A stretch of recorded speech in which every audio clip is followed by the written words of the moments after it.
Ini apa sih? Oke, ini udah di record juga. Oke, sekali lagi aku mau ngucapin selamat malam dan selamat datang buat teman-teman semua di tutorial Student Care Salman dari Masih Salman ITB tentunya ya, di tutorial kalkulus A. Nah, ini kita udah masuk ke bab 1. Bab 1 itu bahas tentang limit. Oke, lanjut ya. Nah, topik utama kita pada malam hari ini itu bab limit. Subbabnya ingin dibahas dari bab subbab 1.1 sampai 1.4. Ini tentang 4 ini ya. Semoga nanti teman-teman bisa fokus perhatikan. Nah, biar tetap fokus, jangan lupa teman-teman mungkin bisa nih, sebelum mulai bisa siapin dulu mungkin peregangan atau mungkin teman-teman ambil gelas air minum, disiapin di samping kanan gitu ya, biar nanti kalau udah mulai nggak fokus tuh bisa tuh sambil minum boleh-boleh aja. Oke, kita lanjut nih ke sebab 1.1, pendahuluan limit. Udah kelihatan. Mungkin kalau teman-teman udah ada nih yang iseng-iseng ya, biasanya maba-maba tuh ini ya, terpacu buat baca terlebih dahulu gitu kan. Nah, mungkin teman-teman kalau udah ada yang baca tentang Purcell di buku Purcell tuh ya, buku acuan referensi kalkulus itu kan dari buku Purcell. Bahwa sebenarnya kalkulus itu adalah studi tentang limit gitu ya. Jadi kalkulus itu banyak babnya, ada mulai dari limit, turunan, integral, dan lain sebagainya. Itu sebenarnya kita berbicara tentang satu hal, yaitu limit gitu ya. Nah, kenapa berbicara tentang limit? Karena sebenarnya kalkulus itu hanya merupakan pendekatan. Jadi kalau kata dosenku dulu, sebenarnya dari ilmu matematika itu bukan ilmu yang pasti ya, bukan ilmu pasti karena kita hanya melakukan pendekatan bagaimana caranya kita bisa pendekatannya itu seminimal mungkin gitu ya. Itu tadi tentang dengan limit ini ya. Jadi apa sih itu limit gitu kan? Nah, kita bisa lihat. Nah, di sini ya ingin aku tekankan gitu ya. Biasanya kan teman-teman dari ini kan transisi ya dari dulunya SMA dari siswa menjadi mahasiswa nih, udah kuliah. Nah, kalau SMA mungkin nih di teman-teman biasanya kalau udah masuk nih bab limit gitu kan kelas berapa tuh? Kelas 11 apa kelas 10 ya? Kelas 11 kayaknya. Kelas 11 masuk bab limit, biasanya guru tuh langsung ngasih gitu kan. Limit X menuju C, Fx sama dengan sekian gitu kan. Nah, teman-teman belum tahu apa sih itu limit, maksudnya limit tuh ada karena apa gitu. Nah, yang ingin aku tekankan di sini kalau teman-teman udah jadi mahasiswa itu bisa lebih kritis lagi dan bisa apa ya mempertanyakan asal usulnya gitu. Jadi teman-teman nggak hanya sekedar paham rumusnya apa, penerapannya gimana, tapi juga dari fundamentalnya gitu. Jadi sebenarnya limit tuh apa sih? Kok bisa sih ada limit gitu? Maksudnya limit X menuju T itu apa gitu. Oke, nah itu yang akan kita bahas ya pada malam ini. Jadi kita mulai pertama dari definisi limit. Apa itu limit? Mungkin kalau teman-teman udah baca juga di Purcell, secara intuisi limit itu adalah ini ya, lambangnya itu kayak gini, limit X menuju C. Mungkin aku ganti. Oh, gimana nih? Udah ada yang mau nanya atau ada yang on mic ya? Ini ya. Ini lambangnya kayak gini. Limit X menuju C dari Fx sama dengan L gitu. Berarti ketika X dekat dengan C, tapi bukan C gitu, maka Fx itu juga dekat dengan L. Oke, mungkin teman-teman masih bingung maksudnya gimana. Kita bisa lihat di gambar ini. Ini aku juga ngambil dari Purcell ya. Misalkan ada ini. Y sama dengan Fx sama dengan fungsi ini. Fungsi X pangkat 3 min 1 per X min 1 gitu. Jika secara grafis gitu ya, kita secara grafis ingin menggambarkannya akan yang terbentuk ini ya, garis biru ini ya, garis biru ini. Nah, sebenarnya ketika kita memasukkan X-nya sama dengan 1 itu kan nggak ada ya. Misalnya Fx, ketika kita masukkan F1 itu kan sebenarnya nggak ada ya. Hasilnya 0 per 0. 0 per 0 adalah bukan bilangan yang rasional ya. Ini tidak bisa dihitung, nggak ada hasil. Nah, maka dari itu di sini tuh tidak. Bentar. Oh iya ini. Diperingatkan ya ini dari Kak Agustina nih. Halo teman-teman, jangan lupa format nama kalkulus as terus underscore nama gitu. Nah, ini kalau kita bisa lihat di sini ya, kita zoom mungkin agak pecah. Jadi kalau sebenarnya kita di titik satu, kita X-nya dimasukin 1 ini tidak terdefinisi. Tidak terdefinisi itu cirinya kayak gini, dia bolong gitu ya. Bukan full penuh kayak gini, bukan full. Kalau full itu berarti dia terdefinisi. Ternyata di sini tidak terdefinisi. Lalu kalau kita melakukan pendekatan secara intuisi gitu ya, nah ketika kita melakukan pendekatan secara intuisi gitu, kita coba nih deketin, karena kan di satu dia nggak ada ya, di satu dia tuh nggak ada nilainya gitu. Makanya kita coba deketin deh, misal dari bawah dulu kan, dari 0,9. Dari 0,9 kalau dimasukin ke fungsi ini, hasilnya sekian gitu kan. Ini. Terus didekatin, dekatin, sampai mendekati 1. Terus kita dekatin juga dari atas ke bawah gitu. Kita dekatin terus, sampai mendekati 1 gitu kan. Nah, hasilnya itu ternyata mirip nih. Antara 3,0003 sampai 2,997. Ini kan ada kedekatan ya. Oh, berarti kira-kira kita bisa memperkirakan bahwa sebenarnya angka-angka yang di dekat 1 jika dimasukkan ke Y itu mendekati angka 3 gitu kan. Mendekati aja loh ya, mendekati angka-angka yang mendekati 1 itu hasilnya itu 3. Mendekati 3 gitu kan. Nggak persis 3 tapi mendekati 3 gitu. Jadi kalau secara intuisi ya, ini baru secara intuisi bahwa limit itu sebenarnya pendekatan kita. Pendekatan kita gimana caranya kita bisa memiliki intuisi ketika sebuah fungsi tidak terdefinisi di satu titik, kita bisa mendefinisikan X di sekitarnya gitu. X di sekitar ini ya, di sekitar X lebih dekat dengan 1, X mendekati 1 itu hasilnya berapa gitu. Hasilnya berapa di rentang ini kan. Nah, tapi ada pertanyaan dari intuisi ini. Tetapi seberapa dekat gitu. Nah, ini akan terjawab di subbab 1.2 gitu ya. Nah, seberapa dekat tuh maksudnya gimana, Kak?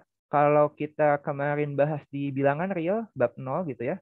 Kita tahu bahwa bilangan real atau ya bilangan real itu kan bilangan yang dense ya atau bilangan yang padat. Misal di sini ada 1, di sini ada 2, di sini ada 1,5, di sini ada 1,25 dan di nih kalau aku zoom ya, di sekitar sini ini kan pasti ada angka-angka lainnya yang sangat sangat sangat sangat padat gitu ya. Nah, ketika kita berbicara tentang limit, maka ada pertanyaan seberapa dekat C yang dipilih menuju X ini gitu. Berapa dekat gitu kan? Oh, ini kecoret. Nah, seberapa dekat kita ingin memilih ini ke C ini gitu. Kita ingin memastikan seberapa dekat gitu. Nah, ini akan terjawab di subbab 1.2 gitu ya. Tapi secara umum gitu ya, secara intuisi, intuisi dari mungkin teman-teman mungkin belum paham gitu ya, dulu masih jadi siswa SMA gitu kan, tiba-tiba ada limit kayak begini, teman-teman cuman taunya salah satu teoremanya aja bahwa ketika limit x menuju c dari fx, maka ya tinggal dimasukin aja c-nya ke sini gitu kan, jadi fc gitu. Padahal sebenarnya bukan seperti itu ya. Padahal sebenarnya bahwa limit dari fc ini sebenarnya tidak terdefinisi ketika kita berbicara tentang limit. Ini tidak ada hasilnya gitu. Tapi yang ini kita bicarakan adalah ketika x-nya dekat dengan c gitu. Oke. Itu ya dari definisi limit. Nah, ini selanjutnya aku ingin bahas tentang intuisi ini ya. Bahwa intuisi yang tadi kita pikirkan, intuisi yang tadi kita secara logik ya, secara logika gitu kan. Kita secara logika bilang, oh ketika X-nya mendekati sekian, hasilnya bisa mendekati sekian nih gitu. Tapi ternyata itu bisa jadi salah gitu. Ini aku juga ngambil dari Purcell ya. Ini sumbernya Purcell gitu. Nah, ketika X-nya itu misal nih, ketika kita punya peroleh fungsi ini, fungsi X kuadrat min cos X per 10.000 gitu. Kita coba dekati pakai intuisi tadi. Kita dekati dari 1, 0,5, 0,1, 0,001. Terus kita dekati dari minus 0,01 gitu kan. 0, minus 0,1 dan seterusnya gitu kan. Ketika kita ingin mencari limit X ini ya, limit X menuju 0, ketika dia menuju 0 hasilnya berapa gitu. Ternyata nggak mungkin dia hasilnya 0 gitu. Ini kan kalau kita pakai intuisi gitu ya, lama-lama dia menuju 0 gitu. Ya kan? Padahal menurut teorema limit gitu, menurut teorema limit yang nanti akan kita pelajarin, hasilnya itu minus 1/10.000 gitu ya. Nah, ternyata intuisi itu bisa jadi salah gitu. Maksudnya bisa jadi tidak presisi gitu. Nah, itu ya. Oke. Maka dari itu nanti kita akan bahas lagi kenapa intuisi bisa salah. Maka dari itu nanti muncul di bab titik 1,2 ya, subbab titik 1,2. Nah, ini kita akan membahas gimana sih caranya kita bisa membuat limit tersebut presisi gitu. Presisi itu maksudnya ya sedekat apa gitu, sedekat apa biar fungsi ini bisa didefinisikan gitu, secara tepat gitu, secara presisi. Oke, lanjut ya. Lanjut yang kedua, sebuah fungsi bisa jadi tidak memiliki limit di titik tertentu gitu. Nah, ini ada dua kasus, yaitu pertama adalah fungsi yang terlalu banyak goyangan. Ini aku juga ngambil gambarnya dari Purcell ya. Di sini kita punya Y sama dengan 1/X ya. Nih kalau nggak jelas. Y sama dengan sin 1/X. Nah, kalau kita plot gitu ya, mungkin teman-teman bisa masukin di aplikasi GeoGebra atau mungkin Wolfram Alpha dan lain sebagainya ya. Ketika kita plot gitu, ternyata grafiknya akan terbentuk seperti ini gitu. Ketika kita ingin mencari dari limit X menuju 0, terus sin 1/X gitu ya, ini hasilnya tuh nggak ada. Kenapa nggak ada? Secara intuisi gitu ya. Secara intuisi, ketika dia menuju 0 nih, lihat. Dia ada di selang antara 1 dan -1. Dan dia selalu bolak-balik gitu kan. Ada di antara 1, balik lagi -1, balik lagi, balik lagi ya. Gitu ya. Jadi dia selalu berada di antara -1 dan -1 gitu. Kita tidak bisa memastikan ketika dia 0 gitu. Ketika dia 0, nilainya berapa gitu. Kalau dia langsung dimasukin juga nggak bisa kan ya. Misal sin 1/0 gitu. 1/0 berapa? Tidak ada angka yang bisa dibagi 0 gitu ya. Jadi ketika kita melakukan pakai pendekatan intuisi ternyata juga nggak bisa gitu, dan itu memang tidak ada hasilnya. Ketika sebuah fungsi memiliki terlalu banyak goyangan gitu ya, maksudnya goyangan itu tadi ini dia tuh berosilasi ya, kalau bahasa keren berosilasi gitu. Jadi dia bolak balik di satu titik yang sama gitu. Ini 1 dan ini -1 gitu. Gitu. Oke, yang kedua, sebuah fungsi juga tidak bisa memiliki limit ketika dia berupa fungsi tangga, fungsi piecewise, fungsi yang tidak kontinu dan berlompat, dan fungsi mutlak. Ini apa nih? Nah, maksudnya tuh apakah? Nah, ini maksudnya. Kalau kita bisa lihat ya, di contohnya di Purcell. Di Purcell ini dicontohkan fungsi tangga nih. Fungsi tangga ini bisa gini ya, kita definisikan atau lebih ringkasnya kayak gini. Ini adalah fungsi floor. Oh ya, bagi teman-teman yang mungkin tiba-tiba ada pertanyaan gitu, langsung aja on mic gitu ya, nggak apa-apa. Nanti aku jelasin ulang. Nah ini fungsi floor. Fungsi floor itu apa sih Kak? Fungsi floor itu ketika dia berada di antara suatu bilangan gitu, dia dibulatkan ke bawah gitu. Jadi contohnya misal ada X-nya sama dengan berapa ya? X-nya sama dengan 2,1 gitu. Ketika dia masukkan Y 2,1 itu sama dengan 2 gitu. Ya intinya dibulatkan ke bawah aja gitu. Misal ada lagi 1,8 maka Y-nya 1,8 ya Y-nya sama dengan 1 gitu. Ya selalu dibulatkan ke bawah gitu. Jadi akan terbentuk grafiknya seperti ini ya. Ketika dia nih misal 1,8 kan di sini ya. Dia masuknya di sini 1 sama dengan 1 gitu. Tapi ketika dia 2,1 dia masuknya ke 2 ya, sama. Jadi sepanjang ini nilainya sama dengan 2 gitu. Nah, ini kan tidak kontinu ya. Maksudnya tidak kontinu apa sih, Kak? Mungkin teman-teman udah belajar belum ya kekontinuan fungsi? Belum ya kayaknya. Jadi kalau kontinu tuh ya dia selalu kontinu gitu. Misal ada fungsi gini gitu kan. Nah, ini kan kontinu. Jadi dia di semua titik dia terdefinisi gitu. Atau mungkin contohnya yang simple X kuadrat gitu kan. Nah, Y sama dengan X kuadrat ini kan dia terdefinisi ya. Di semua X dia terdefinisi. Dan apa ya, bisa dibilang tuh grafiknya tuh nyambung gitu loh, nggak putus-putus. Ini kan putus-putus ya, bahasa bahasa awamnya gitu. Bahasa awamnya tuh maksudnya continue tuh grafiknya nyambung. Ya kalau di gambar tuh enak gitu kan. Kalau ini kan putus-putus ya. kayak sebuah tangga, makanya namanya fungsi tangga gitu. Nah, gimana kalau di sini kita nggak bisa mendefinisikan misal limit x menuju 1 dari fungsi tangga gitu. Ini sebenarnya tidak ada gitu. Karena kita bisa lihat secara intuisi ketika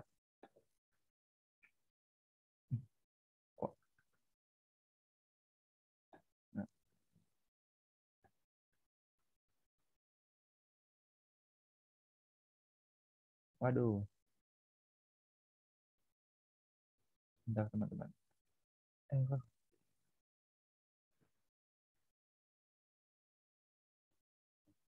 Waduh, kok nggak bisa? Itu kendala teknis. Bentar ya. Waduh, partisipannya jadi banyak. Bentar teman-teman. Tiba-tiba error.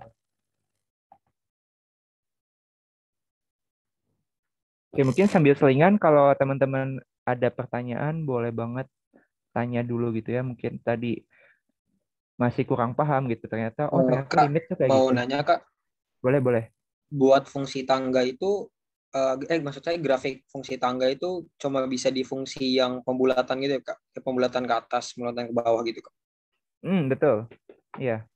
Jadi Artinya kalau ada suatu fungsi yang fungsinya itu merupakan pembulatan ke atas atau pembulatan ke bawah, dia grafiknya pasti fungsi tangga Kak? betul, betul, betul ya. Jadi Oke, makasih Kak. maupun dia ini kan kita contohnya adalah pembulatan yang ke bawah ya, yaitu fungsi floor. Nanti juga ada fungsi, aduh apa ya namanya, aku lupa. Pokoknya bentuknya gini. Ya ini kalau kayak gini ya bisa dilihat ya ini tangganya di bawah, berarti dia dibulatkan ke bawah. Kalau kayak gini dia dibulatkan ke atas gitu. Ini fungsi entah lupa namanya. Ya itu ya. Jadi ketika kita ingin tadi ya balik lagi ketika kita ingin mendefinisikan limit x menuju 1 dari fungsi x floor gitu. Coba kita lihat ketika dia 1 ke sini, dia memang nilainya 1, tapi ketika dia didekatkan dari kanan, dia nilainya ketika dia didekatkan dari kiri, dia nilainya 0 ya. Ini kan 0. Ya enggak. Ketika dia didekatkan dari kanan, ternyata dia nilainya 1 gitu. Berarti kan limitnya berbeda gitu kan. Ketika dia dari kiri berbeda, dari kanan berbeda gitu. Makanya dia tidak bisa disimpulkan kalau limit x menuju 1 dari fungsi tangga itu tidak ada kesimpulannya. Nah, maka dari itu muncullah teorema kok gitu? Maaf ya teman-teman. Nah, maka dari itu dari fungsi tangga ini muncullah teorema ini teorema limit kanan dan limit kiri. Mungkin teman-teman di SMA bisa di-recall lagi ya, dulu juga pernah belajar. Tapi di sini ada tambahan nih. Apa ya? Nah, di sini ada tambahan ketika dia limit x menuju c, fx sama dengan L itu ada, jika dan hanya jika, ini ya, ini pakai logika jika dan hanya jika dan hanya jika, itu ketika dia limit x menuju c dari kiri fx sama dengan L, dan ya, ini bahasa matematika, dan limit x menuju c dari kanan dia fx plus sama dengan L itu ada. Nah, bisa diperhatikan juga di sini bahwa hasil dari limit kiri dan limit kanan itu harus sama ya, sama-sama L. Ketika dia misal di sini A, di sini B, berarti ini nggak ada gitu. Gitu ya, karena dia berbeda. Tapi juga mungkin misal ketika dia limit X C-nya dari kiri L, ketika dia dari kanan yang nggak ada, ya berarti ini juga nggak ada gitu. Gitu ya. Jadi harus terpenuhi keduanya.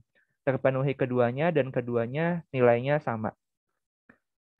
Nah, ini kita bahas nih limit kiri dan limit kanan tuh apa sih Kak gitu. Nah, limit kiri itu ketika X dekat C tapi dari kiri, dan kalau limit kanan ya sebaliknya ya. X dekat C tapi dari kanan. Nah, mungkin bisa dilihat lagi dari sini. Ini ya, tadi aku juga udah jelasin. Ketika kita ingin mendekati sebuah titik, yaitu kan tadi kan limit, gede banget.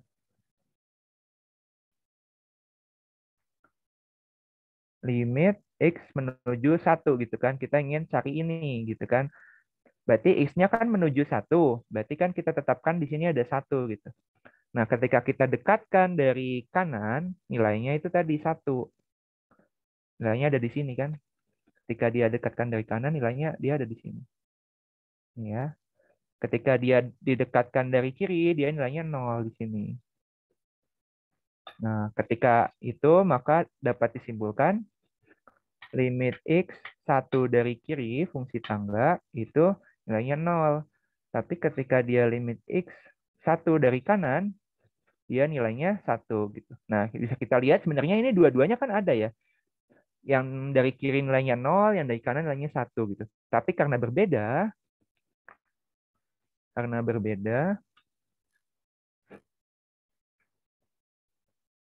maka limit x menuju 1 dari fungsi tangga tidak ada kesimpulannya gitu. Karena dia berbeda ya. Kalau dia sama berarti ada gitu. Nilainya ya sebesar yang ada itu gitu. Ya ini subbab 1.1 udah selesai. Jadi tadi kita bahas tentang apa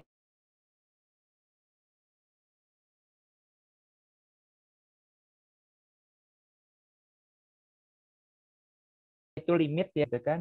Dan ini ada teorema-teorema sedikit gitu tentang um, teorema limit kanan dan limit kiri.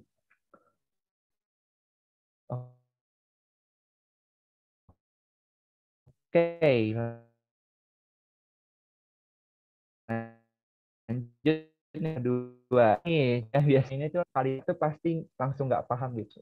Apa? Pertama kali baca itu nggak bisa langsung paham gitu karena memang definisinya cukup ribet. Nah ini ya, tadi kita udah disinggung di atas gitu ya bahwa ketika limit, secara intuisi limit itu kita dekati dari ini ya, dari kiri, ini dari kiri dan ini dari kanan gitu kan. Tadi kan kita udah singgung juga limit kiri dan limit kanan. Nah, tapi seberapa dekat gitu kan? Tapi seberapa dekat kita dekatinya gitu. Seberapa dekat kita dekati limit itu agar terbentuk suatu nilai. Gimana bingung ya? Nah, maka dari itu para matematikawan gitu kan mendefinisikan limit yang presisi gitu. Yaitu ketika limit x menuju c dari fx sama dengan L. Artinya itu jika diinginkan jarak fx ke L cukup dekat, kita dapat membuat jarak x ke c cukup dekat agar jarak fx ke L sesuai dengan harapan kedekatannya gitu. Bingung ya? Ya, nggak apa-apa. Kita belajar bareng-bareng. Kak, Ya, mau nanya boleh. dong Kak. Tadi kan limit tuh dibilang pengertiannya itu jika kita ingin jaraknya itu cukup dekat Kak. Tapi Hmm. terus tadi yang di penjelasan awal Kakak yang tentang limit kontinuitas itu kan katanya sama mulu. Apa ya gimana ya Kak? Kayak yang saya tahu tuh limit kontinuitas itu kayak limit x mendekati c sama dengan fx sama dengan limit.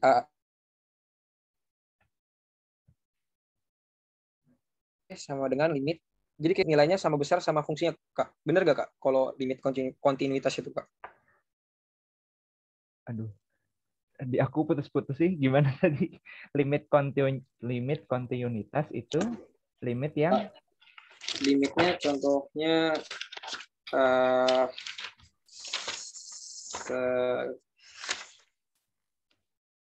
oh ini Kak, kan limit kontinuitas itu limit x mendekati c, fx sama dengan fc kan, Kak? sama dengan FC ya. Itu aduh, sebenarnya saya lupa Kak. Tadi baru dipelajarin di kelas. Oh, tadi ada di kelas. lupa. Dilanjut dulu aja Kak, apa-apa Kak? Lupa saya. Oke. Ya, kalau ini sih teorema substitusi ya. Nanti kita akan belajar juga. Nanti deh. Ya, lanjut dulu aja ya. Oke. Ini kita masuk ke definisi limit ya. Tadi definisi limit yang presisi itu ketika kita ingin memiliki sebuah harapan bahwa jarak fx ke L itu cukup dekat gitu. Maka kita mendapatkan korelasi dari jarak x ke c itu cukup dekat agar jarak fx ke L-nya itu sesuai harapan kita gitu. Harapannya dari siapa ya ditentukan oleh soal. Nah ini ya, kalau bahasa matematisnya, bahasa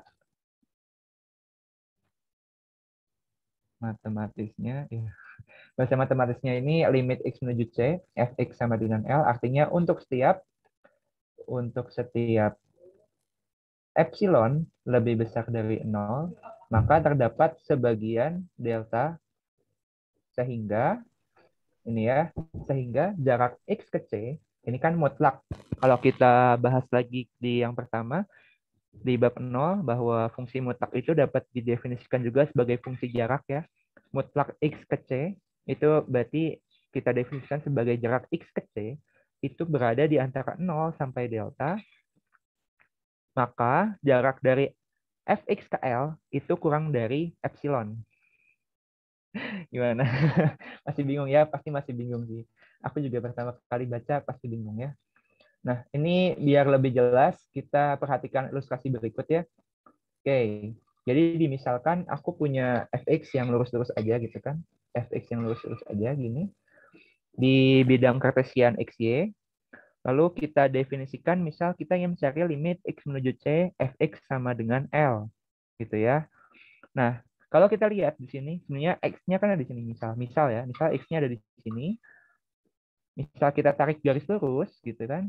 Kita tarik garis lurus, maka ketemunya kan di sini ya. Ini, dia kan si fx-nya sesuai dengan fx-nya ada di sini. Nah, dari sini kan kalau kita tarik garis lurus ke y, berarti kan hasilnya fx dong pasti. Ada di sini gitu kan. Nah, definisi limit adalah gimana caranya kita bisa memastikan bahwa ketika kita memilih C gitu kan, ketika kita memilih C, C-nya itu ada di selang C min delta sampai C plus delta gitu. Nih ya. Dari selang ini, dari selang yang panjangnya delta, nah ini ya, kita pilih C yang ada di sini. C di rentang ini C min delta sampai C plus delta. Agar apa? Agar hasilnya sesuai harapan. Harapan kita itu hasil yang diinginkan itu L-nya gitu. Misal L-nya yang ada di sini itu dekat dengan fx gitu. Ini kan cukup dekat ya. Cukup dekat dengan fx, tapi di rentang berapa gitu. Harapan kita adalah di rentang epsilon. Nih, di rentang epsilon ini.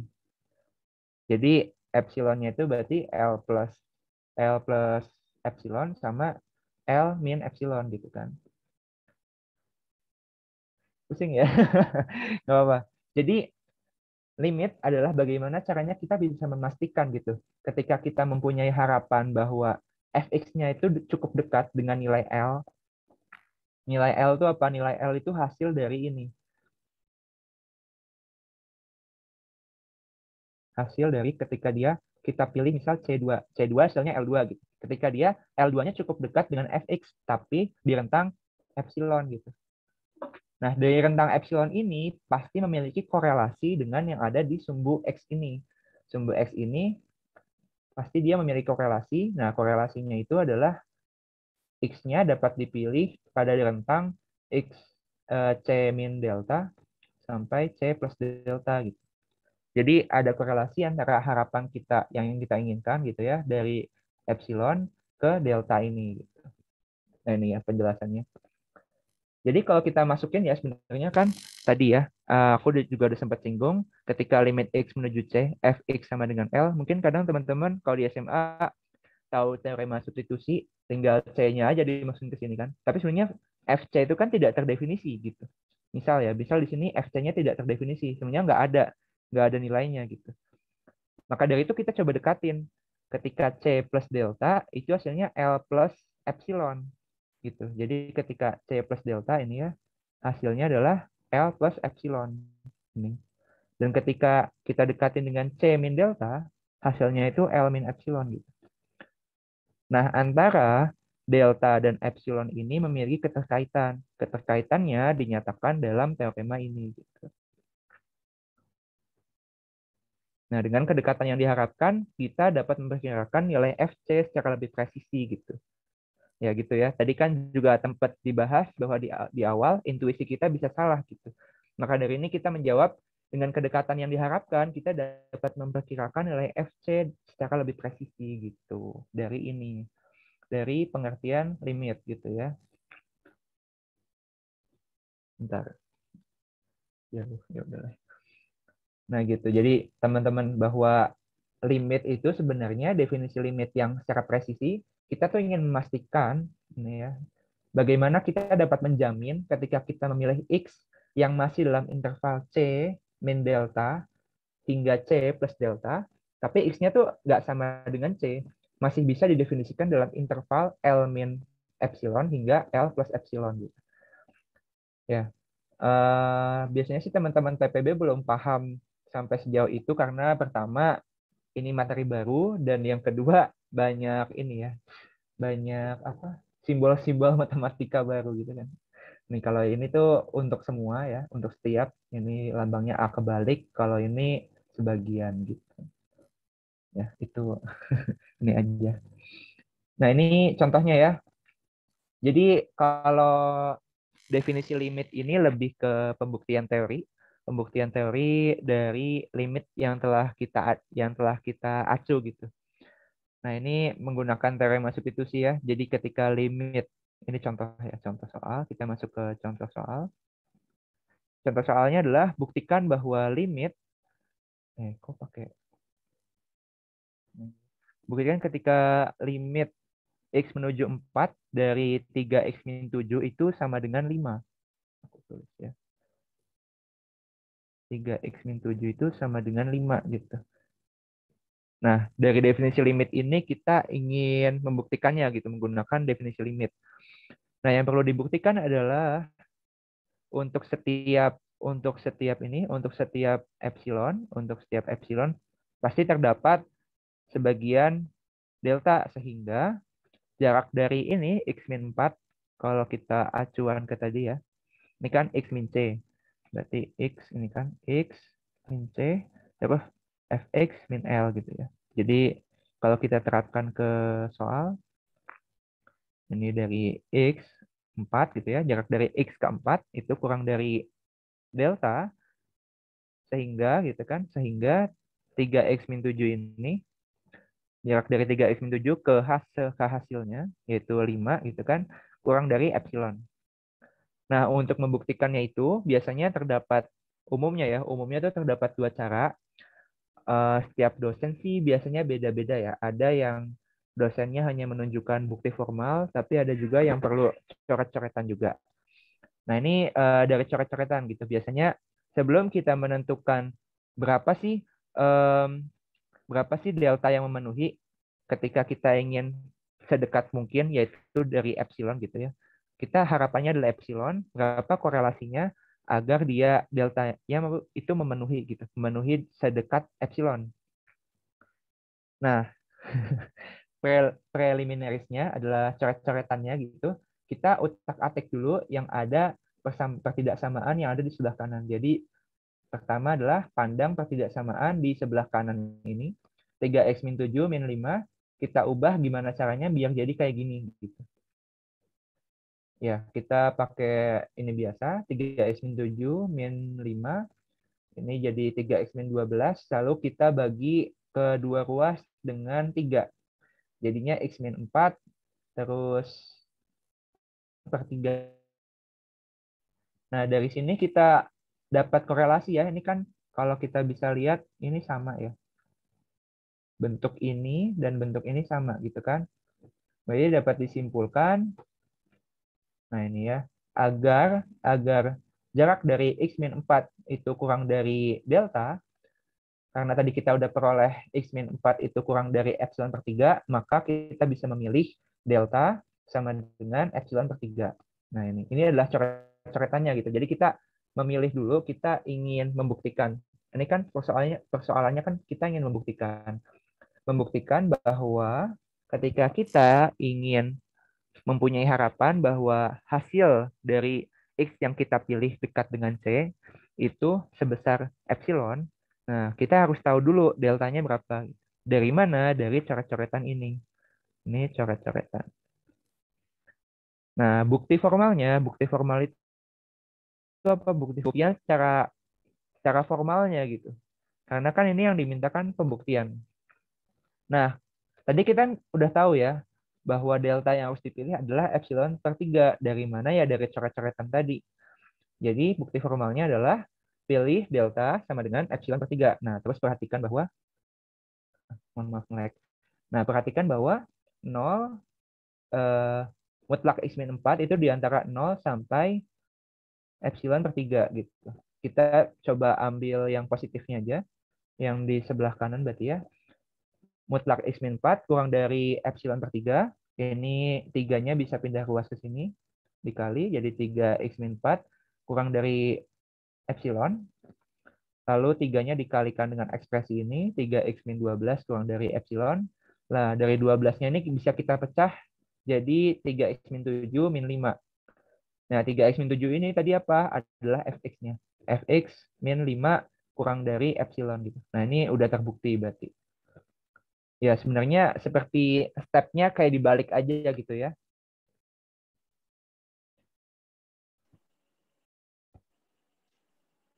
Oh, Kak, ini izin ada yang nanya, Kak. tanya. Boleh, boleh. Ini kamu yang... Kak, itu kan ini mutlak ya. Kenapa kita nggak pakai definisi mutlak aja gitu, yang min epsilon, terusnya kurang dari, terusnya fungsi, terusnya kurang dari epsilon lagi. Kenapa belakangnya 0 gitu? Kan nanti kan kita punya dua nilai epsilon gitu. Kita mungkin bisa ambil yang paling kecilnya gitu. Ngikutin definisi mutlak gitu kan maksudnya. Oke, oke. Cukup menarik. Ini aku jawab dulu ya. Ini ada yang PC aku lewat chat. Chat Zoom. Ini teman-teman yang mau ngikutin cara kayak gini juga boleh daripada takut bertanya. Nah, ini Kak izin bertanya, jadi maksud dan tujuan simbol epsilon dan delta tuh apa? Apakah hanya sebatas variabel doang atau gimana? Ya, ini hanya sebatas variabel aja gitu. Jadi mungkin teman-teman rada pusing di sininya, ini nih variabel-variabel baru aja gitu. Nggak, kalian mau ganti ini misal lambda dan yang di sini misal apa ya? Simbol apa lagi ya? Misal psi gitu atau mungkin di sini alfa, di sini beta itu boleh-boleh aja, tapi kesepakatan dari matematikawan gitu ya, dia dipilihnya adalah ini ya, dipilihnya adalah delta dan epsilon gitu sih. Bentar. Atau biar keren aja. Enggak. Ini bukan biar keren ya, ya emang dari sananya ya. Kesepakatan seluruh dunia gitu. Ini tadi menjawab pertanyaan dari siapa ya? Aku lupa. Soalnya di sini nggak kelihatan. Ya, kenapa kita nggak pakai definisi limit aja? Definisi mutlak aja ya. Kenapa kita nggak pakai definisi mutlak aja? Karena deltanya itu nggak bisa negatif dong. Jarak dari ini ya, dari x min c-nya ini ya, dia sebisa mungkin positif kan. Berarti dia menunjukkan bahwa x min c-nya itu pasti lebih dari 0. Jadi jarak dari x min c-nya itu pasti lebih dari 0 dong. Kalau jarak x min c-nya kurang dari 0 atau bisa negatif, gimana ya? Masa ini X gitu kan, terus ini C kurang dari 0, ya nggak bisa ya. Jadi secara intuitifnya ya X min C pasti lebih dari 0 dan kurang dari sebuah delta yang diinginkan dari epsilon tadi gitu. Gimana? Cukup menjawab nggak? Atau masih bingung? Oke, makasih Kak. Iya, gitu sih simpelnya. Ini ada lagi nih yang tanya. Uh, Kak, jadi ini buat iya nggak gimana Pak? tadi? Lanjut Kak. Oh, lanjut. Kayak jadi ini buat pembuktian aja ya Kak. Seumpama itu asalnya tidak sesuai, berarti bukan limit kan Kak. Nah itu contohnya gimana? Contohnya gimana? Tergantung yang buat soal. Ya ini cuma pembuktian aja bahwa pernyataan mana tadi?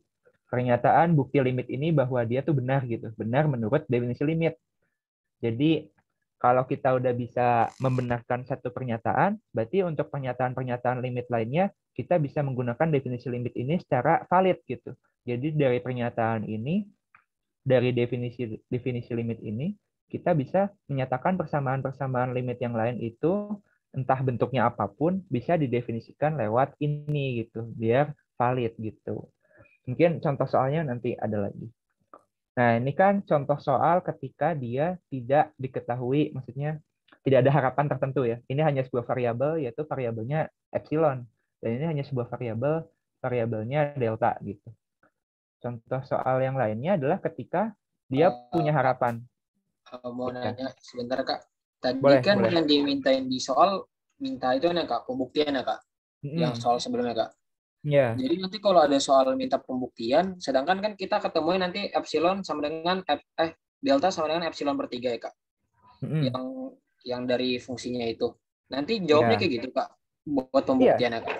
iya, jawabnya kayak gini. Jadi tadi kan aku bilang ya, tergantung dosen ya. Kadang ada dosen yang minta coret-coretan kalian, gimana kalian bisa memperoleh delta sama dengan epsilon per 3. Ada yang harus menyertakan kayak gini, ada yang cuman bukti formalnya aja gitu. Jadi Oh, ya gitu. artinya kayak jawaban akhirnya itu bukti formal pilih delta sama dengan epsilon per 3 gitu ya, Kak? Iya, iya sampai sini. Jadi ketika ketika pernyataan ini sudah terbukti, ini kan sama ya dengan pernyataan tadi di awal ini. Yaitu ini ya fx min 5 kurang dari delta ya. Nah, ini ya berarti dia udah terbukti gitu aja. Maka pernyataan di atas telah terbukti gitu paling. Gimana? Oke, Kak. Makasih, Kak. Oke. Oke, lanjut ya. Nah, di sini ada contoh lain yaitu ketika dia punya harapan. Dia punya harapan. Dari tadi nggak punya harapan berarti. Nggak gini. Jadi misalkan kita tentukan suatu nilai delta sehingga jika jarak dari x jarak dari x ke 4 gitu ya, x min 4 mutlak itu kurang dari delta, maka seper x min seperempat kurang dari 0,05. Nah, dia ini punya harapan bahwa dari limit x menuju 4 gitu ya, ini seper x sama dengan seperempat. Nah, dia ingin punya harapannya bahwa nilai dari seper, berarti berapa? 4 dikurangi delta atau 1/4 plus delta, itu hasilnya, hasil dari kedua ini gitu ya, itu bisa sedekat mungkin 0,05 karena dia harapannya itu 0,05 ini ya. Jadi dia hasilnya itu gimana ya jelasinnya? Berapa delta berapa yang harus kita pilih agar dia hasilnya tuh 1/4 dikurangi 0,05 gitu. Atau 1/4 ditambah 0,05 gitu. Jadi kita ingin mencari korelasi dari delta ini, kita harus isi berapa sih? Kita harus isi delta berapa biar hasilnya seperempat minus 0,05 gitu. Deltanya berapa? Ya, gitu ya. Jadi intinya dari soal ini tuh itu harapannya adalah 0,05. Nah, ini Kak, pakai ya, boleh berarti gimana? yang 0,05 itu epsilonnya, Kak. Ya, ini epsilonnya. Jadi kita Oh, ingin memiliki kedekatan 0,05 gitu, kurang dari 0,05. Maksudnya ini ya, oh ini oke. Makasih, Kak. mungkin kalau kalian lihat dari sini, ya ini kan tinggal pakai persamaan gini aja, Kak. Tapi kan ini pertidaksamaan ya, pertidaksamaan. Jadi kurang dari 0,05. Jadi bisa jadi sama dengan seperempat dikurangi 0,000001 kan juga bisa. Karena ini kan juga dari kurang dari 0,05 ya. Nah, gitu. Jadi dia punya harapan bahwa epsilonnya bisa sedekat mungkin kurang dari 0,05 gitu. Oke, ini pakai analisis pendahuluan. Jadi ya ini bahasa formalnya ya. Ini mungkin tadi ada yang nanya cara jawab soalnya gimana ya kayak gini ya. Analisis pendahuluan atau coret-coretan gitu ya, boleh aja. Tapi bahasa formalnya adalah analisis pendahuluan. Pandang pertidaksamaan di sebelah kanan. Ini ya, yang ini. Nah, ini adalah seper X min seperempat kurang dari 0,05. Biar lebih mudah kalkulasinya, kita ubah ke pecahan gitu ya, seper 20. Nah, pakai definisi mutlak gini ya. Definisi mutlak kalau dia X kurang dari A gitu kan, itu sama dengan min A X A gitu ya. Ya kan? Nah, kita pakai ini. Min seper 20 kurang dari seper X min seperempat kurang dari seper 20. Seperempatnya pindah, ini jadi plus seperempat, ini jadi plus seperempat gitu ya. Hasilnya seperlima, seper X 3/10 gitu ya. Nah, lalu kita cari X-nya. X-nya sama dengan berapa? X-nya ada di rentang 10/3 sampai 5. Ya, kalau teman-teman ingat, seper X dari mungkin ini seper A gitu ya, ini seper A, nah, seper B mungkin ya. Kalau kita balik jadi X gitu, ininya harus dibalik. Berarti B-nya yang ada di sini, terus A-nya ada di sini. Dan ini juga dibalik gitu ya. Oke, satu. Nah, ini kalau teman-teman lupa. Jadi kalau 1 per X terus dibalik karena pertidaksamaan, ininya jadi ketukar gitu. Ya, intinya gitu ya secara awamnya. Nah, berarti kita udah dapat definisi nih bahwa sebenarnya X itu bisa dipilih agar dia hasilnya kurang dari 0,5, X-nya dipilih di rentang 10/3 sampai 5. Lalu kita pandang pertidaksamaan yang sebelah kiri. X min 4 kurang dari delta. Pakai definisi mutlak yang tadi, yang ini, berarti 4 plus delta. Agar 4 min delta kurang dari X kurang dari 4 plus delta mengakibatkan 10/3 X kurang dari 5 gitu ya. Nih, kalau kita analogi ya, ini udah aku tandain yang merah dengan merah, yang hijau dengan hijau. Ini kan sebenarnya bentuknya sama, ya nggak sih? Ini sama-sama X di tengah-tengah.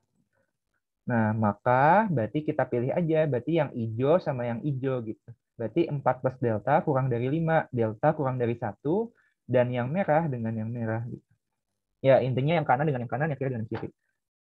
Terus diperoleh delta kurang dari 2/3. Nah, kalau kita gambar grafiknya gitu ya, garis bilangannya, sini ada 1, di sini ada 2/3. Balik. Sini ada 2/3. Agak 2/3. Balik lagi. 2/3 ada di sini ya. Nah, ini kan deltanya kurang dari 1. Ini juga deltanya kurang dari 2/3. Ya, kita ambil irisannya aja kan berarti. Bentar. Apa ya? 2/3 itu berapa sih?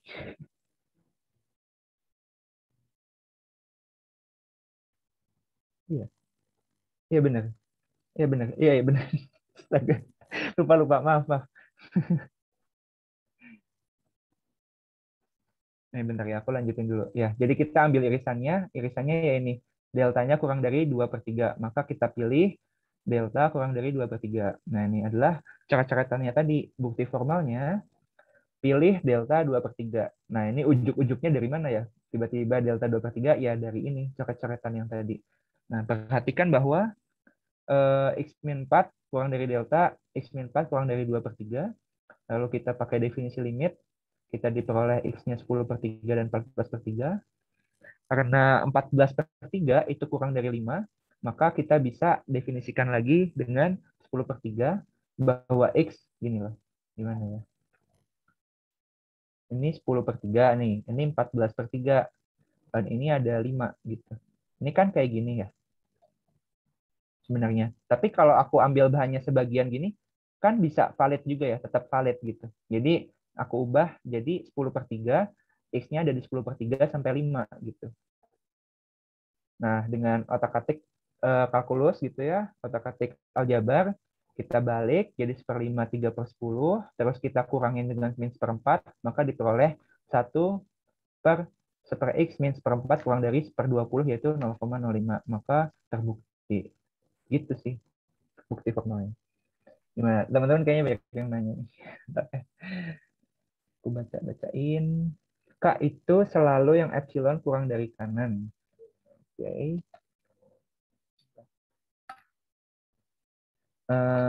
Maaf Kak, izin nanya, itu kan tandanya awalnya cuman lebih kecil aja. Udah di deltanya jadi lebih kecil sama dengan.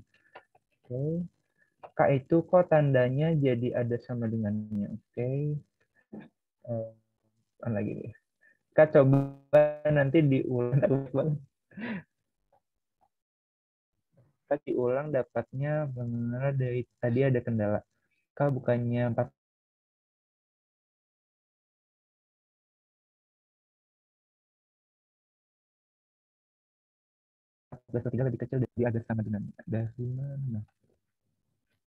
Oh, kenapa ada sama dengannya ini ya? Di sini ya.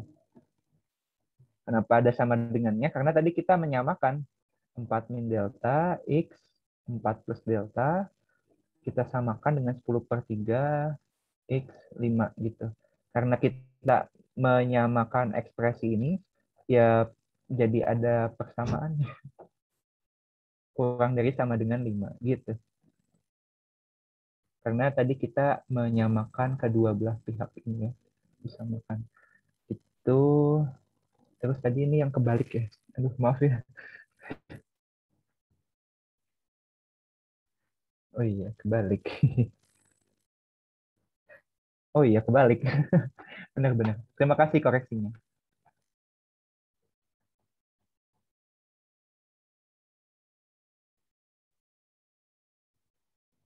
Ya, berarti tadi ya balik lagi ke sini. Misalnya ini ada 10/3, ini ada 14/3. Nah, ini ya. Sebenarnya kan X-nya ada di definisinya ada di sini ya. Ini kita dapat ambil X. Karena 14/3 itu lebih kurang dari 5. Ya, padahal di sini lebih tulis. Berarti kurang dari 5. Maka X-nya juga kita bisa pilih dari sini gitu. Karena kan kalau arsirannya 10/3 dari 5, X-nya ada di antara ini, pasti dia mencakup yang ini juga, ya nggak sih?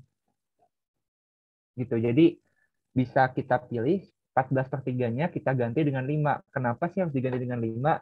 Karena di coret-coretan tadi kita buktikan bahwa X-nya itu sebenarnya di antara 10/3 sampai 5 gitu.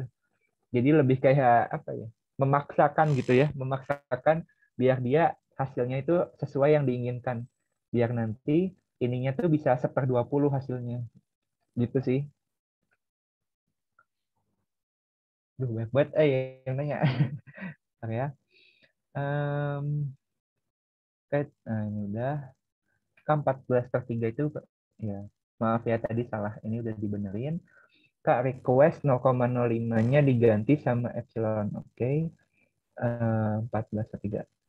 Kak, itu boleh dibalik nggak ya? Yang 4 plus delta kurang dari 5. 5. Kan izin bertanya yang merah sama merah di kursus dulu itu tahu dari mana yang kurang, dari mana yang lebih. Kan ya Kak. Oh,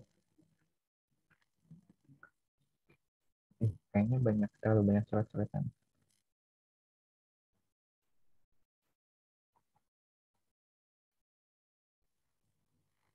Oke. Ini menjawab dari ini ya. Dari mana tahu yang kurang, dari mana tahu yang lebih, dan apakah bisa dibalik atau enggak. Dari garis bilangan. Ya enggak sih? Jadi misal di sini ada 5 gitu kan. Di sini ada 4 plus delta. Jadi nggak mungkin dong 4 plus deltanya ada di sini. Karena deltanya tadi kita definisikan deltanya itu nggak negatif. Ya nggak sih? Ya kan? Nah, deltanya ini bahwa jarak dari X min 4 itu positif. Positif di antara 0 sampai delta gitu. Jadi nggak mungkin ini deltanya negatif. Ini kan bisa jadi 4 min 1 gitu kan sama dengan 5. Jadi 4, nah ini, 4 plus delta itu pasti kurang dari sama dengan 5 gitu ya. Nggak mungkin dia dibalik jadi 5 kurang dari sama dengan 4 plus delta. Karena ini kurang dari gitu. Gimana? Cukup menjawab?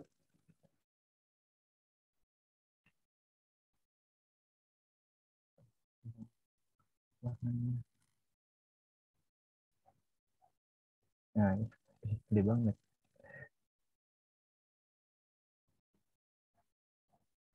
Ya udah. Ya gitu ya. Jadi kenapa ini 4 plus delta kurang dari sama dengan 5? Karena 4 plus delta itu pasti ada di kiri gitu. Nggak mungkin dia lebih dari 5 atau dari di kiri kanan gitu. Jadi 4 plus delta, deltanya berapa? Deltanya ya bisa tadi, bisa 0,1, 0,2, atau 0,00001 gitu. Gitu ya. Tadi kan sedekat mungkin yang kita inginkan. Oke, gitu sih. Dari pembuktian yang ini ya. Dari definisi limit. Wah, ini baru definisi limit udah.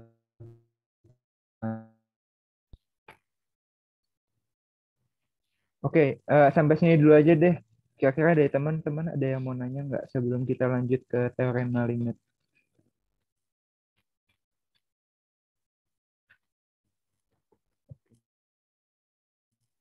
Jelas ya. Nanti tanya aja nggak apa-apa ke PC aku. Catatan dulu. Maaf ya, aku kopas.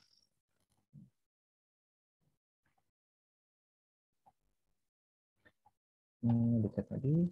Kak, ini analisis pendahuluan kalau ujian dibikin juga Tadi aku bilang tergantung dosennya. Ada yang dosennya langsung ke, oh kalian langsung tulis bukti formalnya aja gitu. Itu ya berarti kayak gini aja. Tapi ada dosen yang minta analisis pendahulunya juga ditulis biar lihat pola pikir kalian tuh gimana biar bisa ketemu deltanya sekian gitu. Jadi tergantung dosen ya. Tapi pada umumnya sih ditulis dulu, ditulis analisis pendahuluannya gimana biar bisa dapat deltanya sekian. Terus bukti formalnya tinggal dibalik gitu. Itu aja sih. Semoga menjawab. Oke, lanjut ya. Kita salah pulpen. Nah, kita lanjut ke subbab titik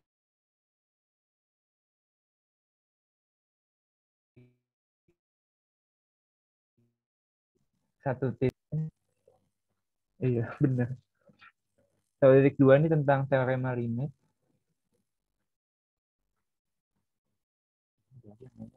Bentar ya. Kak, izin tanya, kalau misalnya dapatnya bukan 14/3, tapi lebih kayak 16/3, berarti nanti X-nya di antara 10/3 sampai X/5 ya, Kak? Atau, gimana ya? Kalau nggak ada contoh soalnya, kita nggak bisa asal memisalkan gitu aja ya. Misal hasilnya nih, ada yang nanya hasilnya 10/3 sampai 16/3. Nah ini apakah nulisnya kayak gini atau nulisnya kayak gini, itu nggak bisa dijawab tergantung soalnya gimana. Soalnya sebenarnya kenapa sih kita mengubah 10/3 X di antara 14/3 itu jadi 10/3 X sampai 5, itu ya karena coret-coretan kita tadi kita dapatnya sekian gitu. Kita ingin memaksakan bahasanya ya. Kita ingin memaksakan gimana kayak gini. Ya salah satunya itu dengan analogi bahwa 14/3 itu kurang dari 5. Maka pernyataan ini juga dapat ditulis sebagai yang kayak gini gitu. Gimana? Cukup menjawab ya. Sampai 5 aja. Apa ini sampai 5 aja? Nggak tahu. Lanjut ya. Terima kasih Kak. Ya, sama-sama. Lanjut ke teorema limit. Nanti mungkin definisi limit ini kadang teman-teman nggak bisa langsung paham, sekali baca langsung paham. Biasanya harus baca berkali-kali terus baru, oh maksudnya kayak gini gitu. Kadang sih kayak gitu ya. Ya pemahaman setiap orang kan beda-beda ya. Jadi aku juga nggak bisa nyamain, tapi karena kita terbatas waktu, kita lanjut dulu aja. Nanti kalau teman-teman ada pertanyaan lebih lanjut, boleh banget aja PC aku di line ya. Tadi kan teman-teman juga udah bisa lihat di grup lainnya gitu. PC aku aja, kalau nggak PC Castro juga boleh. Lanjut ini ke 1.3 tentang teorema limit. Ya ini teorema biasa ya. Mungkin teman-teman udah familiar dengan di SMA. Ya kalau dia punya konstanta, kalau dia ini tinggal disubstitusi gitu kan. Kalau dia K ada konstanta, dia konstantanya bisa keluar. Kalau ditambah limitnya bisa dibagi, dikurang juga bisa, dikali juga bisa, dibagi limitnya juga bisa dipecah. Kalau dia pangkatnya bisa dikeluarin. Kalau dia akarnya bisa dikeluarin. Ya, limitnya seperti aljabar biasa sih. Nggak ada spesifik rumus baru atau gimana. Oke, gitu aja sih. Ini yang teorema A ya. Terus kita masuk ke teori. Maaf, jelek.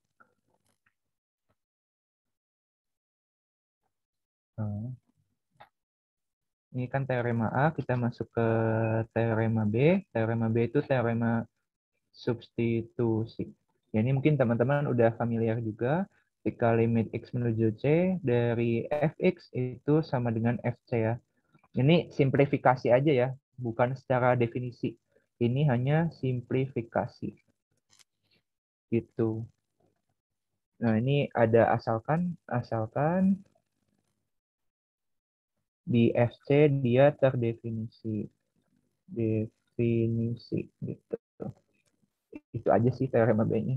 Nah, udah masuk ke teorema C. Teorema C-nya itu tentang apa nih?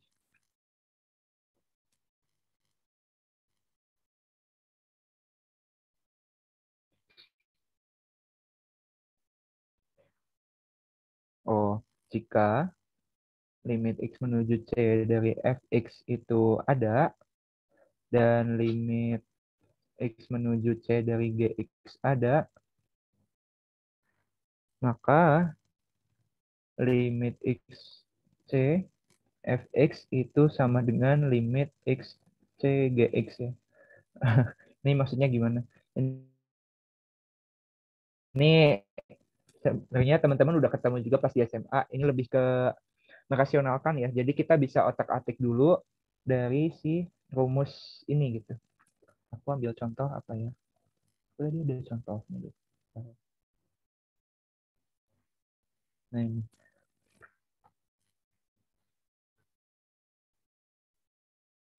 Bentar teman-teman. Mohon maaf.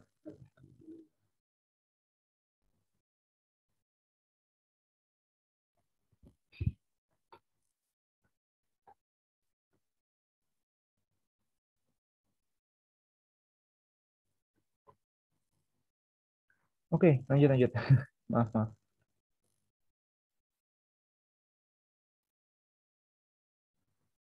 Nah ini ke teorema C yang tadi, ini maksudnya apa?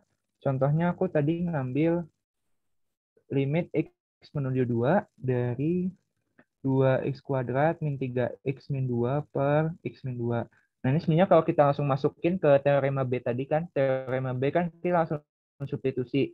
Ini kan hasilnya bla bla bla sama 0 per 0 ya hasilnya, 0 per 0 yang tidak bisa didefinisikan gitu. Maka dari itu kita bisa otak-atik ininya dulu gitu. Otak-atik fungsinya dulu biar bisa dimasukin ke teorema B, teorema substitusi. Ya ini pakai pemfaktoran biasa ya, 2x plus 1, x min 2, ini x min 2.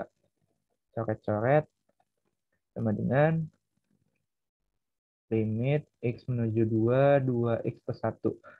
Nah, yang ditekankan di teorema C ini bahwa limit ini itu sama dengan limit ini. Karena tadi ketika limit fx itu ada dan limit gx ada, maka limit ini sama dengan limit ini gitu. Hasilnya berarti 5 gitu ya. Nah, itu. Dari mana? Dari teorema substitusi, teorema B. Oke. Lanjut. Kak, mau nanya Kak, itu Boleh. pas pencoretan itu emang boleh langsung coret Kak? Kayak nggak perlu dijelasin dengan berdasarkan teorema A tentang limit pembagian gitu Kak? Kayak langsung coret Oh, gitu. Maksudnya kan kayak oh. SMA kan langsung coret gitu Kak, kayak yang sama. Maksudnya itu nggak apa-apa atau harus kayak kita cantumin dari teorema A nomor 7 gitu Kak, kan kayak tentang gitu. Oh, kayak gitu. Ya, sebenarnya boleh-boleh aja sih. Ya, bagusnya seperti itu ya. Aduh, maaf ya. Udah mencontohkan yang baik. Ya, ini aku ulang deh. Biasanya sih, itu kan error lagi.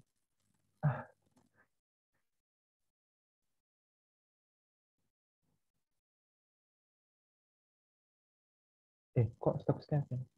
Bentar ya, mohon maaf. Nah, udah. Oke.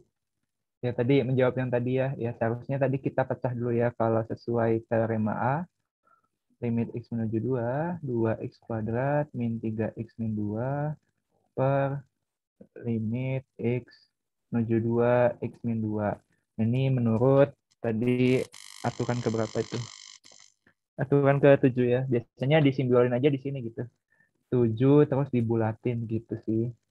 Nah, terus ini limit x menuju 2, 2x plus 1, x min 2, limit x menuju 2, x min 2. Oh ya, ini asal-usulnya ya. Coba tahu teman-teman biar mengubah sudut pandang. Terus menurut aturan ke-6, limit x menuju 2, 2x plus 1 dikali limit x menuju 2, x min 2 per limit x menuju 2, x min 2. Ini baru bisa kita eliminasi gitu kan. Maka hasilnya adalah limit x menuju 2 2x plus 1, yaitu sama dengan 5 gitu. Ya, benar. Seharusnya begini. Makasih koreksinya ya. Ya, biasanya kalau tandanya nggak perlu pakai kata-kata sih. Menurut teorema A poin ke-7 enggak sih. Biasanya cuma gini aja. 7 terus dibulatin gitu. Bulatin gitu. Itu aja sih. Oke, Kak. Ini Makasih, Kak. menurut teorema C. Iya, sama-sama. Teorema C. Ya, gitu ya. Nah, oke. Kita lanjut ke teorema D.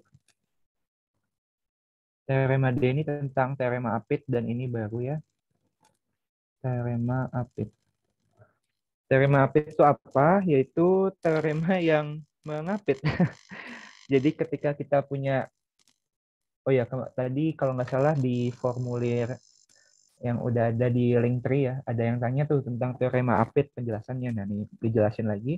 Ketika kita punya fungsi fx terus gx hx dan kita limitkan semua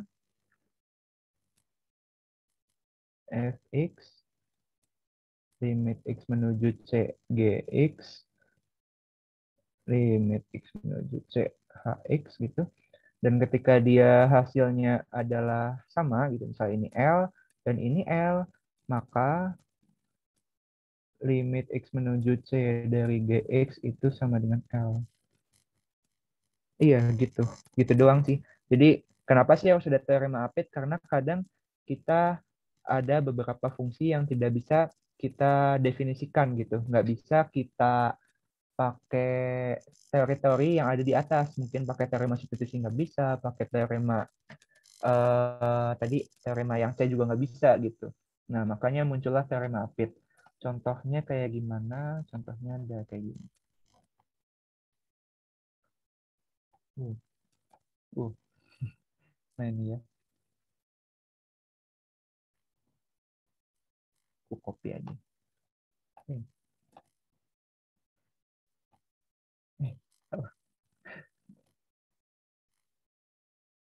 Nah ini contohnya. Oke, masuk ya ke contoh. Contoh nih. Ini dia yang nanya lagi.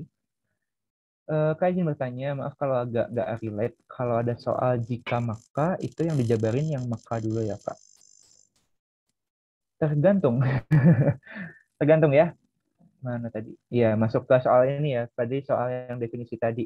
Karena tadi kan kita, kalau definisi limit itu, sesuai harapan. Harapannya itu kan yang ada di maka. Yang ada di maka di sini. Kita ingin mencari yang di jikanya. Jikanya itu, jika deltanya berapa, agar menghasilkan maka sekian. Maka sekian itu sesuai harapan kita gitu. Jadi yang dijelaskan ya dari kita breakdown dulu dari makanya dulu. Dari makanya kita peroleh X-nya berapa gitu sih. Nanti juga di contoh soal ada yang deltanya diketahui berapa, terus kita buktikan hasilnya itu epsilon gitu. Itu ada kalau nggak salah di contoh soal nomor 16 ya. Ini diulang lagi, ini juga soal tahun lalu kayak gini. Nah ini ya, jadi diketahui deltanya berapa, ini deltanya sekian, dan kita suruh buktikan bahwa itu tuh berkorelasi dengan epsilon gitu. Ini soal cukup sulit, makanya taruh di akhir. Nanti mungkin aku ada pembahasannya lain kali ya, tapi kayak gitu sih. Oke, kita lanjut tadi ya ke teorema Apit. Contohnya nih, contoh pertama ada grafik sin seper X. Nah, ketika kita plot sin seper X itu tadi ya udah dicontohin bahwa dia tuh berosilasi di antara -1 sampai 1. Dia tuh selalu begini kan. Gambarnya jadi nggak jelas. Ya gini nih. Ya, selalu berosilasi di segini gitu. Di antara 1 dan -1. Maka secara intuisi gitu ya, kita bisa tuliskan bahwa sin seper X itu selalu di antara -1 sampai 1, ya enggak? Iya dong harusnya. Terus kan ini sama dengan teorema mutlak ya. Ini maka dia, jika dan hanya jika dan, maka dia mutlak fx kurang dari a ya kan. Nah ini ya, makanya sin seper X itu mutlak kurang dari 1. Terus kita kalikan dengan mutlak X. Jadinya X sin seper X gitu ya. X sin seper X. Nah, kita ingin menentukan limit X menuju 0 dari X sin seper X. Nah, kita mau pakai teorema apa coba? Kita pakai substitusi 0 kali sin 1/0 juga nggak bisa. Kita pakai teorema C juga nggak bisa. Emang bisa disederhanakan juga nggak bisa kan? Nah, maka dari itu kita pakai teorema Apit. Jadi tadi kita berawal dari sin 1/x, kita kalikan dengan x gitu ya. Kita peroleh mutlak x gitu ya. Ini kan karena tadi 1 dikali mutlak x, maka ada mutlak x sama min mutlak x gitu. Nah, karena limit x menuju 0 dari min mutlak x itu sama dengan 0, dan limit x menuju 0 dari mutlak x sama dengan 0, dengan teorema Apit diperoleh bahwa limit x sin 1/x itu sama dengan 0 gitu. Ini ada lagi contoh soal. Kita ingin menentukan limit x menuju ta hingga dari 1/100 sin x per x gitu. Nah, ini kan mungkin terlihat ribet ya. Ini gimana caranya gitu. Ya, kita pakai pendekatan dari teorema Apit aja. Teorema Apit menyatakan bahwa sin x itu kan selalu ada di antara min 1 sampai 1, ya enggak? Dan dia kan berosilasi ya. Dia selalu begini